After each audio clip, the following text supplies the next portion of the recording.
is captured by the data और उन्होंने कहा है कि कैश आपके यहाँ जमा हुआ है. Whether that is identified person, so I think it is identified person. मुझे बहुत एग्जैक्ट नहीं मालूम है कि वो डिटेल कितनी रखते हैं कि किस किस आदमी का उन्होंने अमाउंट किया है.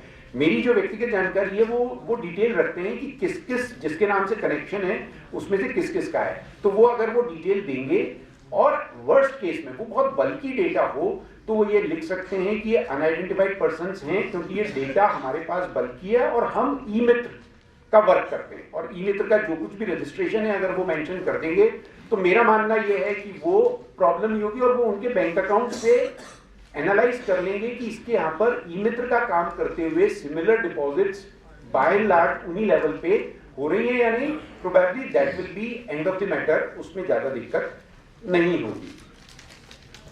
कोई परचून वाला आदमी है वो कोई बिल भी नहीं काटता है, दिन भर में जितनी सेल्स हुई है उसका एक अकाउंट बना लेता है और सेल्स अपने बुक कर देता है, वो डेफिनेटली ये कह सकता है कि अनआइडेंटिफाइड पर्सन से मेरी ये सेल हुई है और वो मैंने डिपॉजिट की है.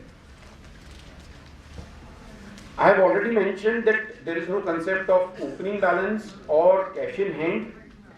इनकम डिक्लेरेशन स्कीम का अगर मैंने डिपॉजिट कराया है वो मैं मेंशन कर सकता हूँ. पेट्रोल पंप्स वगैरह की जो रिसीट है डेफिनेटली वो unidentified persons without PAN unidentified person से वो सेल है और अगर वो मेंशन कर देंगे कि वो पेट्रोल पंप का बिजनेस है और उनकी डीलरशिप वगैरह का रेफरेंस किस कंपनी के डीलर हैं वो चीजें मेंशन कर देंगे तो चूंकि वो ऑलरेडी उनके टैक्स पेयर प्रोफाइल में अवेलेबल है तो उसके अंदर इसमें कोई दिक्कत मुझे नहीं लगती है कि उसमें आने वाली है.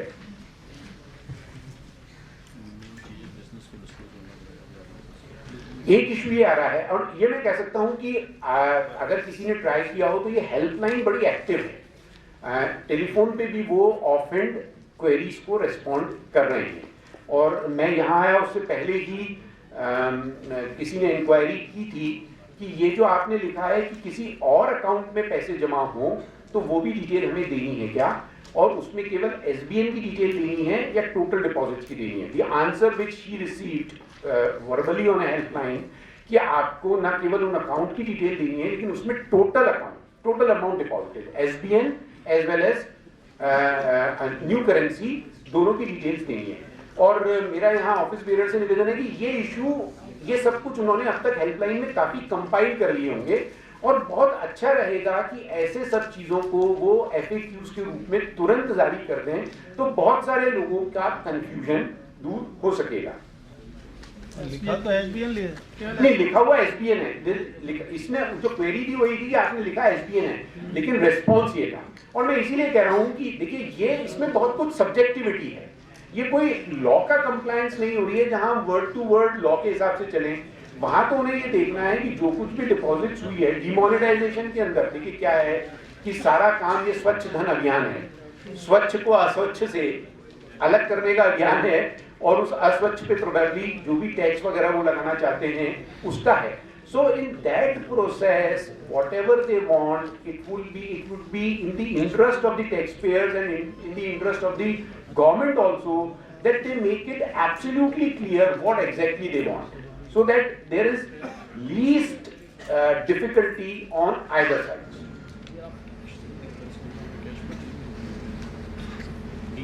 कुछ अकाउंट्स में अमाउंट गलत है. निखिलेश जी ने बता दिया है कि अगर अमाउंट पैन नंबर मेरा ही है I am acknowledging that this is my bank account. अगर अमाउंट गलत है तो हम करेक्ट करने का वो सेक्शन ए जो है उसमें हम कौन सा अमाउंट कंफर्म कर रहे हैं और जितना अमाउंट हम कंफर्म कर रहे हैं हमारा explanation with reference to that ही होना चाहिए. उसमें कोई डिफिकल्टी नहीं है. कुछ लोगों का सवाल ये है कि मैंने 44AD में रिटर्न भरता हूं मैं और अब मैं जो कैश जमा कराने जा रहा हूं तो मैं 31 मार्च 2016 का मैंने रिटर्न नहीं भरा है तो मैं उसकी सेल्स को बढ़ा दूं क्या और अब रिटर्न भर दूं क्या. मेरा मानना है दे आर स्मार्ट इनफ और डेटा एनालिटिक्स की वजह से इन सब चीजों को कैप्चर करने में उन्हें दिक्कत नहीं होनी चाहिए if they are willing and if we fall in the threshold limit with which they want to investigate and take the matters further. But otherwise, so far as the technology available with the department is concerned, probably all such things they are capable of taking care. They can capture all those things. Therefore, such moves which used to be smart on our part prior to department taking the help of technology will not be good enough or smart enough right now after the technology used by the department. So we have to be careful, or probably क्योंकि client को हमें सब कुछ समझाना है, उसके हिसाब से we can convey what is the risk involved in this particular. Before taking up queries, if at all, whatever queries, I know there will be a lot of queries and we should have sufficient time for queries. Just one thing, probably Nikhilesh ji was not in agreement that penny stocks, Pradhan Mantri Garib Kalyan Yojana mein, the doors are closed. My feeling is that yes, Pradhan Mantri Garib Kalyan Yojana mein any deposit in the bank is permissible. और इसीलिए अभी थोड़ा एक प्रश्न जो चर्चा हो रही है वो भी मैं निवेदन कर दूं before winding up my submission. अभी कुछ लोगों के यहाँ चर्चा हो रही है कि सर मेरा पैसा है, मैंने दूसरे के अकाउंट में जमा करा दिया और मैं प्रधानमंत्री गरीब कल्याण योजना में जाना चाहता हूँ. अगर मैं नहीं जाना चाहता तो आंसर्स वुड बी डिफरेंट, लेकिन मैं प्रधानमंत्री गरीब कल्याण योजना में मैं जाना चाहता हूँ तो मैं क्या करूँ? मैं उस आदमी से प्रधानमंत्री गरीब कल्याण योजना में डिक्लेरेशन कराऊं या मैं करूं तो बेनामी का मसला खड़ा होगा.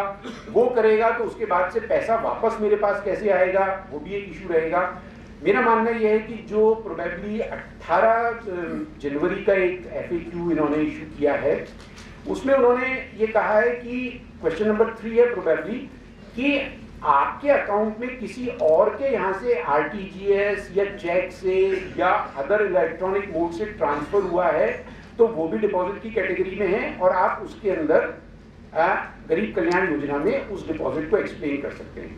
उसके बाद एक नेक्स्ट क्वेश्चन उन्होंने बड़ा अच्छे तरीके से फ्रेम किया है. उस क्वेश्चन में उन्होंने कहा है कि शायद मान लीजिए मैंने आज किसी आदमी को 2 लाख रुपए दिए थे किसी भी गुड्स या सर्विसेज के लिए.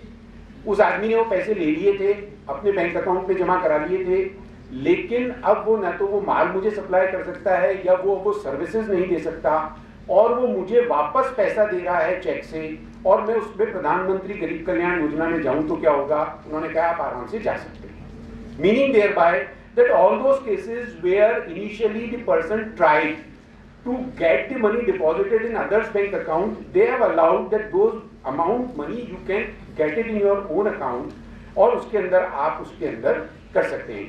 और क्वेश्चन नंबर 12 जो उन्होंने लास्ट किया है, उन्होंने यही किया है कि इसके अंदर आपको किसी तरह की कोई दिक्कत नहीं है. सो प्रोबेबली प्रधानमंत्री गरीब कल्याण योजना में अगर किसी को जाना है तो उसका किसी दूसरे के बैंक अकाउंट में पैसा जमा करा दिया है तो मेरा मानना यह है कि उस दूसरे के बैंक अकाउंट में वो एक्सप्लेनेशन अभी ना दे तो ज्यादा अच्छा है. अगर उसको लगता है कि नहीं मैं एक रिस्क और ले सकता हूं, मैं जा सकता हूं, तो बात दूसरी है, लेकिन उसको अपने अकाउंट में पैसा 31 से पहले लेना पड़ेगा. प्रधानमंत्री गरीब कल्याण योजना में आने से पहले वो पैसा लेना पड़ेगा. That is all from my side.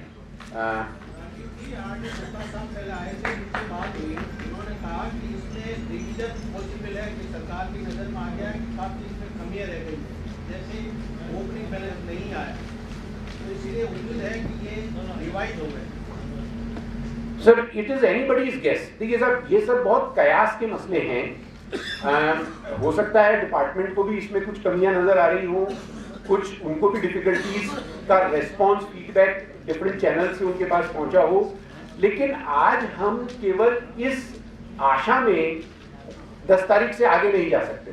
इसलिए अगर होगा तो चूंकि रीसबमिट का कॉलम है ही तो फिर देखी जाएगी सर उसमें. और ये अभी कोई वेरिफिकेशन नहीं है, इसमें किसी तरह का कोई ओथ पे कंफर्मेशन के रूप में हम ये डिटेल्स नहीं दे रहे हैं, इसलिए इसमें फ्लेक्सिबिलिटी है.